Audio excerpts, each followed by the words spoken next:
నేను మీ గంటా మనోహర్ రెడ్డి సమర్పిస్తున్న ఘంటారావం. పాలు పెరుగవ్వటానికి తోడుంటే చాలు. పాలు పెరుగవ్వటానికి తోడుంటే చాలు. కుచేలుడు పెరగటానికి కృష్ణుడి తోడు చాలు. ఇది కవిత. దీని అర్థం తెలుసుకుందామా? స్నేహంలోని మాధుర్యాన్ని, స్నేహంలోని అర్థాన్ని, అంతఃసారాన్ని అద్భుతంగా వివరిస్తుంది కవిత. ఒక సుధాముడు లేదా కుచేలుడు, సుధాముడు అంటారు, కుచేలుడు అంటారు. ఒక కుచేలుడు లేదా సుధాముడు ఒక అటుకులు, తన భార్య ఇచ్చిన అటుకుల్ని తీసుకొని వాళ్ళిద్దరెక్కడో సాందీపుని ఆశ్రమంలో, గురుకులంలో శ్రీకృష్ణుడు సుధాముడు కలిసి చదువుకున్నారు. శ్రీకృష్ణుడు మనకు తెలుసు ఒక అవతార పురుషుడు, అష్టైశ్వర్యాలతో తులతూగుతున్నవాడు. సుధాముడు నిరుపేద, తినడానికి తిండి లేని వ్యక్తి.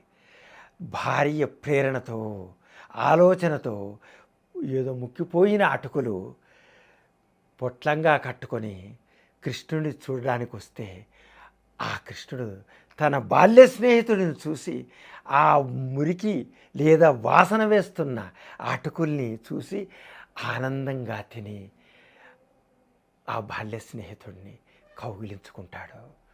ఆ ఆనందంలో కృష్ణుడికి తన బాధ చెప్పడానికి, కృష్ణుడిని అడగడానికి కూడా సుధాముడు మర్చిపోతాడు. తన ఇంటికి వెళతాడు.